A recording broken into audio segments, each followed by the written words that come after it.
Ever find yourself like chasing after something, but you can't quite put your finger on what it is? Like maybe the good life everyone's always talking about, maybe it's not about all the stuff, you know? I know exactly what you mean. So that's what we're diving into today, this whole idea of what truly satisfies us. And we've got some really fascinating stuff to unpack for this deep dive.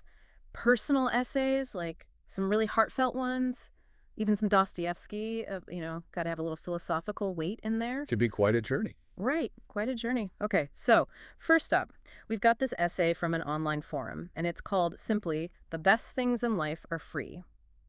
And you know what really struck me about this one? The author is a non-native English speaker. Oh, interesting. Yeah, and they're actually asking for feedback on their writing, which I thought was really cool, but it made their words even more powerful to me. You know, this idea that they're wrestling with these universal questions. It's that raw earnestness, isn't it? It shines through. Totally. And one of the things the author talks about is how living a life full of material wealth, but like no spiritual depth, it's like owning a brand new Mercedes, but not knowing how to drive. Oh, wow. What a visual. I love that. Right. It's such a powerful analogy because it gets at that feeling of like you have all the things, but there's still this emptiness. Exactly. And the essay really zeroes in on that. It's the love, the connections, the genuine laughter, those simple joys. They're intrinsically rewarding. Totally. And those are things you can't buy. Exactly. It's like that old saying, you can't buy happiness. Yeah. But we live in a world that constantly tells us otherwise. Right, for sure. But it makes you think, right? Like, have you ever noticed how kids, even when they're surrounded by expensive toys, they'll often gravitate towards the cardboard box? Absolutely. All the time. And there's a reason for that. It's like that cardboard box in their mind can be anything. It taps into this like intrinsic motivation. It's pure imagination at work. It's that innate desire for play and creativity. And the joy comes from within, not from the toy itself. And there's actually a lot of research to back this up, too. Really? Yeah, psychological studies have shown that social connection, a sense of belonging, those are absolutely crucial for our well-being, often even more so than material wealth. That makes a lot of sense. It's like we're hardwired for that connection, for those moments of shared laughter or a deep conversation. Absolutely, those genuine human moments, they're priceless. Exactly. But here's where the essay takes an interesting turn, because the author also acknowledges that not everyone buys into this whole free is best philosophy. Right, right. They say some people really do find more satisfaction in material things, and I thought that was an important point to include. It is.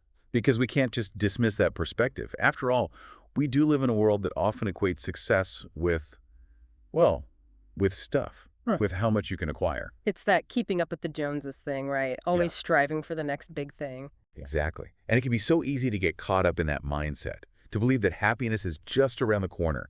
If only you could afford that new gadget or that bigger house. It's like a never-ending cycle. But then the essay throws out this thought experiment. Picture yourself, you're living in a mansion, you've got the fancy car, all of it, but you have no one to share it with. No. No friends, no family, no real connection. That's a powerful image. It is, right. It makes you think, at what point does it all become meaningless if you don't have those core connections, those fundamental free things that actually feed your soul? It's like the essay is subtly shifting our focus from what can I get to what am I already taking for granted. Ooh, I like that. Because we all have that foundation of free things, right? The love, the laughter, the simple beauty around us. And maybe that's a good place to start, reevaluating what the good life really means. I love that. Shifting the perspective.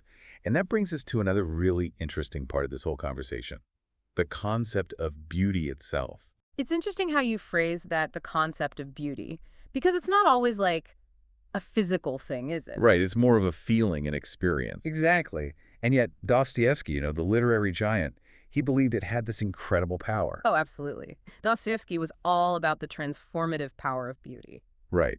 So we found this blog post. It's from Obvious State.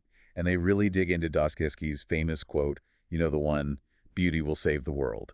A classic and a bold claim, right? Totally. Definitely. But what I found really interesting about this particular blog post was it wasn't just the analysis, but the visual they used. Oh, yeah. What was it?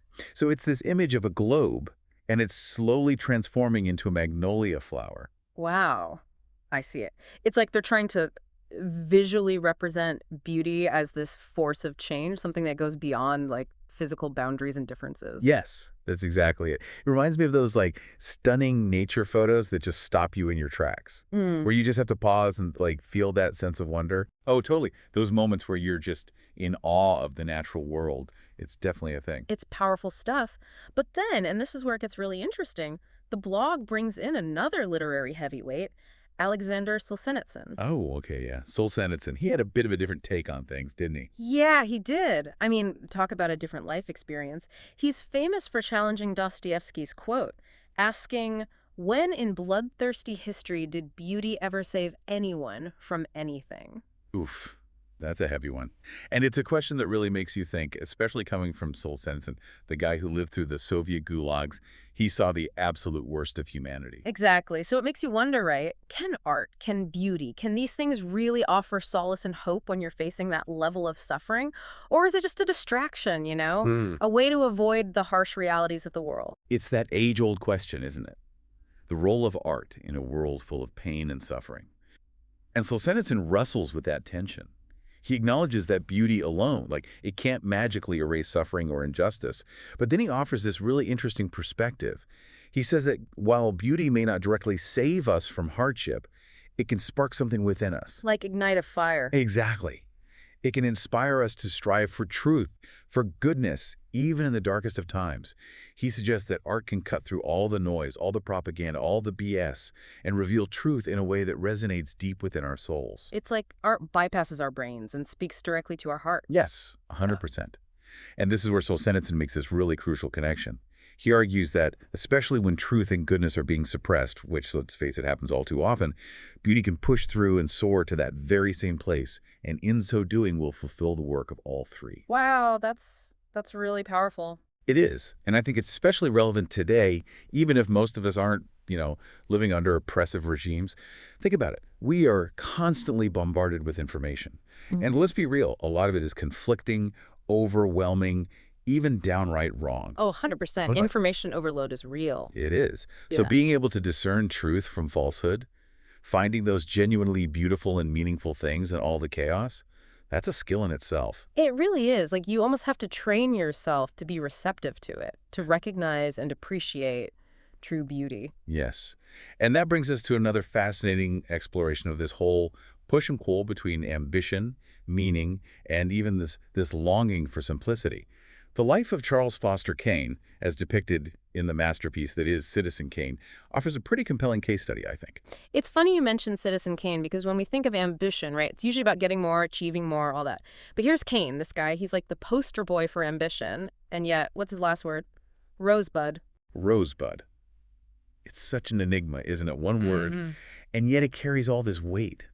The weight of a life spent chasing something that wasn't true happiness. It's like the million-dollar question, what did Rosebud really mean to him? Right.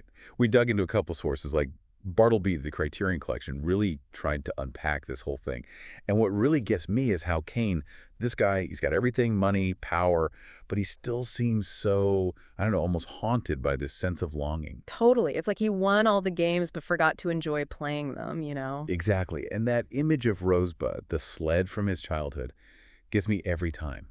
It's like this reminder of those simple joys that got lost along the way, back when happiness wasn't about money or status. Right, like a simpler time. And it makes you wonder, do we all have a rosebud somewhere? Something we've left behind in our pursuit of, well, everything else. It's definitely a universal theme. Okay. That yearning for a time when things felt simpler, more connected to something, I don't know, more genuine. You see it everywhere. That desire, people romanticizing simpler times, trying to declutter their lives, all of that. It's like we're hardwired for it. That childlike wonder, that pure joy that just sort of like gets buried under the weight of being an adult. I know exactly what you mean. Mm. But what if there was a way to get back to that, even after you've, been through the ringer of life? Kind of like Zima Blue in that Love, Death, and Robots episode. Have you seen that one? Oh, man, Zima Blue. What a trip. Okay, so for anyone who hasn't seen it, picture this. You've got Zima Blue, and he's this famous artist, but he's not human, he's AI. Right, right. And he's gone through these crazy evolutions. Oh, yeah, he's reached this level of, like, consciousness and understanding that's just mind-blowing. But then get this, he chooses to go back. Yeah. Becomes a simple pool cleaning robot. It's so counterintuitive, right? We're always striving for more, but here you have this being who's reached the pinnacle of existence, and he chooses less. It makes you think, what did he know that we don't? All those YouTube breakdowns of the episode, they all talk about this idea of him shedding those complexities, returning to a state of pure, uncomplicated being. It really challenges our whole notion of progress, doesn't it? Like, what if true happiness isn't about adding more, but stripping away, getting back to the core of what truly matters? It's like he found his own rosebud, in a way. Yes, exactly. And maybe, just maybe, those things, those essential joys, they're actually free all along, you know? The love, the laughter, the beauty we find in those everyday moments, the connection to something bigger than ourselves. Maybe those are the things worth holding on to, even as we, navigate the ups and downs of life. And that's what this whole deep dive has been about, right? Taking a step back, looking at all these different perspectives and asking ourselves, what really matters? What brings us true joy? And maybe it's time we all rediscover our own rosebud, our own Zima Blue moment. Absolutely. Because the good life, it might be a lot simpler than we think. Couldn't have said it better myself.